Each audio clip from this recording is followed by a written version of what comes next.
cause y'all know what it is. TNN Trap News Network. I was with Rich Trapper. I fucks with you.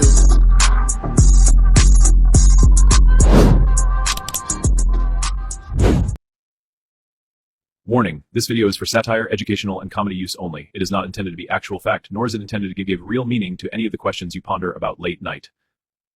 What's the deal, y'all? What's the deal, y'all? What's the deal, y'all? Rich Trapper tapping in, TNN Trap News Network. Back in this thing, like cracking this thing here at TNN Trap News Network.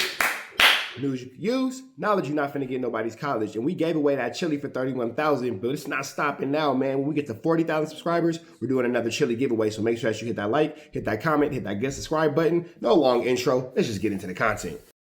We're gonna jump right into this content, man. Big shout out to War and Cali. Make sure you give them a like, a comment, subscribe, everything they have going on here at TNN Trap News Network. Let's jump right into this content, though. Well, it's not everything they have going on here at TNN Trap News Network. It's everything that they have going on the third page. But here at TNN Trap News Network, we react to them. Like, comment, subscribe to the War and Cali.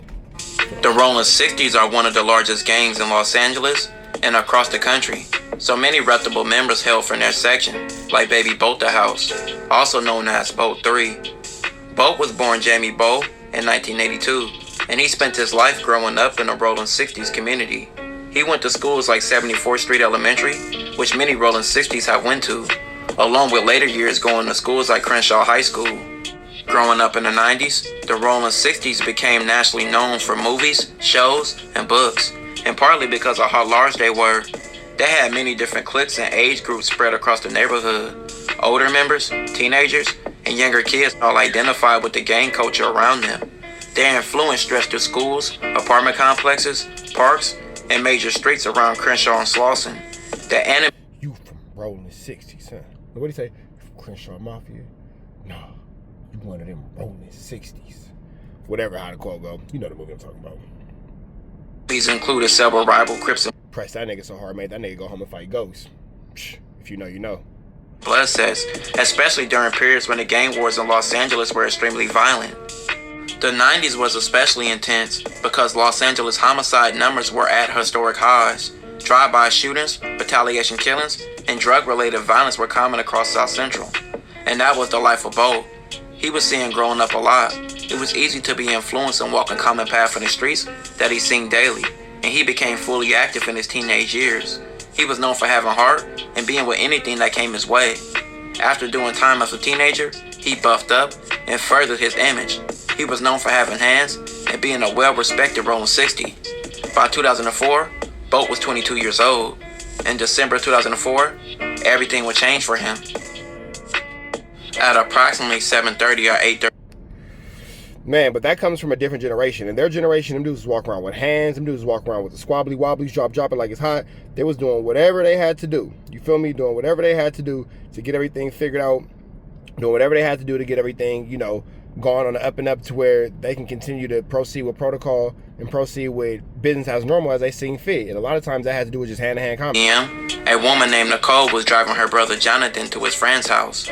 She first stopped in an alley near 75th Street and Crenshaw Boulevard to visit her friend Bo. That evening, Bo and his friends were in his garage, which they used as a game room.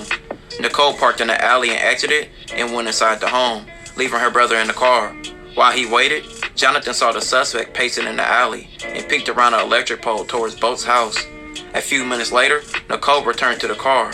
As she and Jonathan drove away, they saw the suspect point a rifle at their car. Nicole dropped Now, before we figure out what the suspect did with the rifle pointed at the car, let's hear a word from our sponsor. Yeah, I got sponsors. Let's hear a word.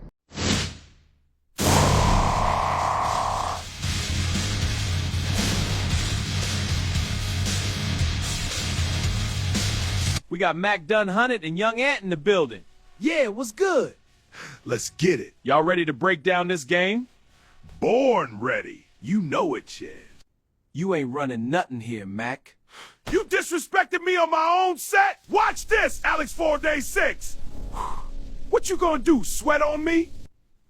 Yeah, this Young Ant right here in the Miss Layup studio. He got warrants. Come get him. That's him right there. What the hell? I ain't do nothing. Hands where we can see him! Yeah, cuff his. This is bullshit! That's what happens when you fuck a real one. You snitch, Mac? Hey, Get off me! Move it! You're out! I was just protecting the set, Alex 46. That's street justice. And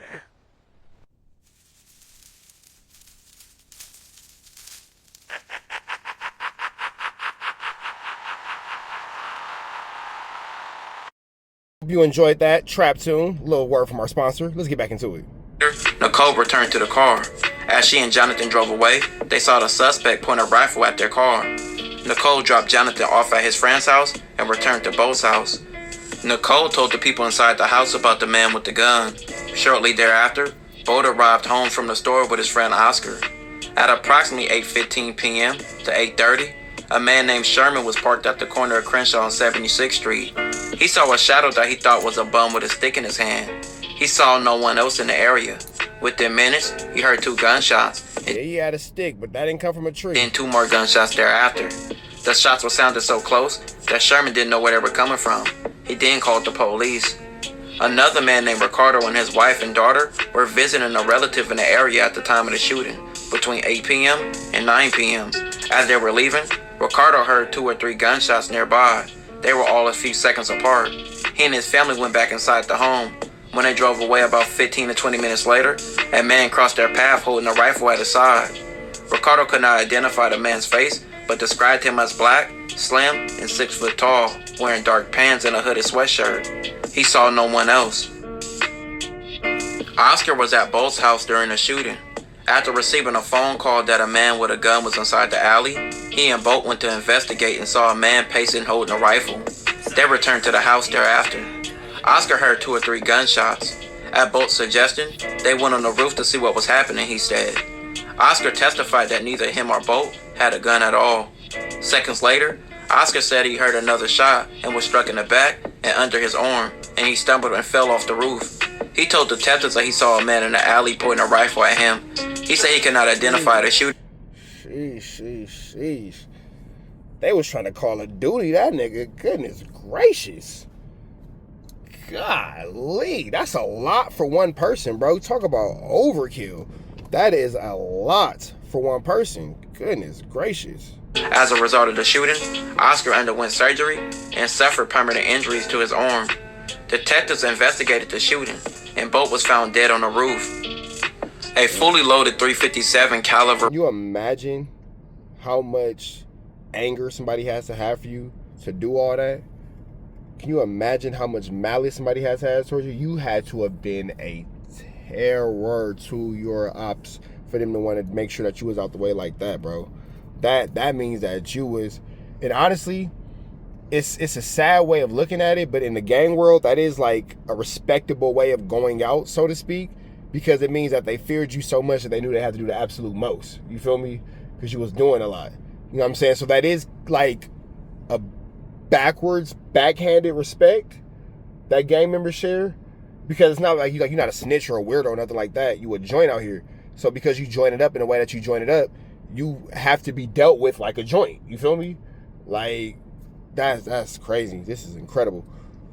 Revolver was also found on the roof about 15 or 20 feet. And even still, like, to the end, he wasn't lacking. He had it on him at the end. Like, nigga, I'm coming to play. I'm coming to play all kind of balls. Body. None of the bullets in the revolver had been discharged. At the crime scene, detectives found 4 live .30-30 rounds in a beer can in a paper bag near the parking lot of 7525 Crenshaw Boulevard. The suspect was later identified as a man named Randall. Randall's fingerprints were found on the paper bag. Nicole identified Randall in the photograph lineup and picked him as a similar man she saw holding a rifle. She later testified at trial she was unsure if it was him. Her brother Jonathan was unable to identify Randall in the photo lineup, but identified him at trial.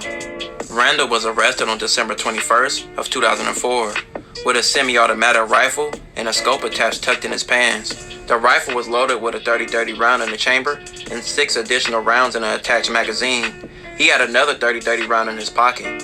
The 4 rounds at the scene were similar to those confiscated from Randall and were made by the same manufacturer. As he was arrested, he told police, "You guys fucked up. You motherfuckers stopped me before I was going to finish the job." Randall received multiple life sentences. Okay, so Randall's, this is joint on joint violence, what it seems like to me. Like, everybody in this situation, like, as far as gangs are concerned, Only looking at this from a gang aspect, not like a normal person aspect. As far as gangs are concerned, both these niggas seem like they both came to play ball. Like, you feel me? Randall telling the cops, "You lucky you stopped me because I was finna go catch a hot one." You feel me? They had to hit old boy with overkill because it was blah blah blah. Like, this is a lot. This is a lot. This is a lot. This is incredible. We have to figure out better ways to use all this talent and ability that we have, black people, instead of using it in such a negative fashion. Because all this same energy can be exacerbated into something positive. You see the word that I use there? Good word. Exacerbated is a good word. For this murder and also shooting Oscar. Baby Bolt suffered a tragic fate, similar to the OG he got his name from, being Big Bolt the House. But that's an unfortunate way of the streets. Many don't survive. And of course, honorable mention, rest in peace, Bolt the Fats, for sure, for sure. This will conclude this episode. If you haven't already, check out my previous episodes. Don't forget to like, hype, comment, and subscribe. Alright, man, so we about to the next one. Big shout out to the war in Cali. Y'all know the deals, red dot to the left. You know the rest. We go. 0 for the neighborhood hero. We got all four corners. TMC, the marathon definitely continue. Mr. Burger right here, live in the flesh. We out here, nigga. Trap knows. You know that, nigga. Apollo Jackson. Dangerous. You can't come outside when it's dangerous. Work all in the floorboards. Tell the ops, check the scoreboard. You can't come outside when it's dangerous. And if you shoot, you ain't miss. A nigga ball like game 6. A nigga ball like game 6. You can't come outside when it's dangerous. Gotta get the blicky when it's dangerous. Young niggas, we done came from Nathan. Thought we would stop, we just can't quit. Thought we would stop, we just can't quit. Ballin' like us niggas up in game 6.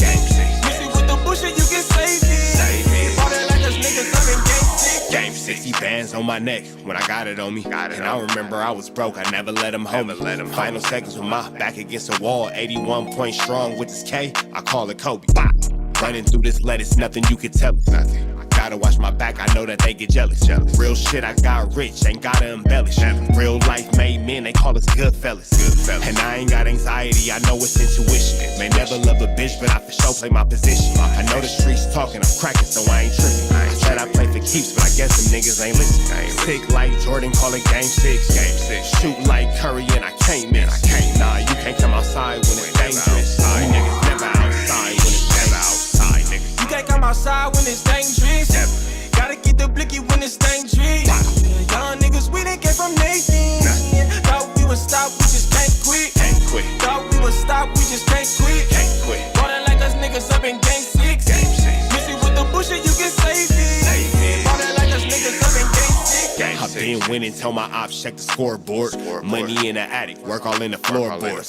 Late night, that's the life that we pray for. Overtime with the pack is what we in the game for. Put myself in the game and everything is just a memory. Made a couple plays for the pain, not an enemy. Gotta watch my friends more, I gotta watch the enemies. Fake is hella fake, I know what enemies intentions. I let it go until it click if I'm aiming. Started staying safe and ended up staying dangerous. Game on the line, see the pressure I can take. Hall of Fame shit, so with this mind, I'ma take. Niggas sick like Jordan, call it game 6. Niggas shoot like Curry, and I can't miss. Niggas never outside when it's dangerous. Niggas never outside when it's dangerous. You can't come outside when it's dangerous. Gotta get the blicky when it's dangerous. Young niggas, we done came from Nathan. Thought we would stop, we just can't quit. Thought we would stop, we just can't quit. Ballin' like us niggas up in game 6. Missy with the bullshit, you can save it. Ballin' like us niggas up in game 6. You can't come outside when it's dangerous. Gotta get the blicky when it's dangerous. Young niggas, we done came from Nathan.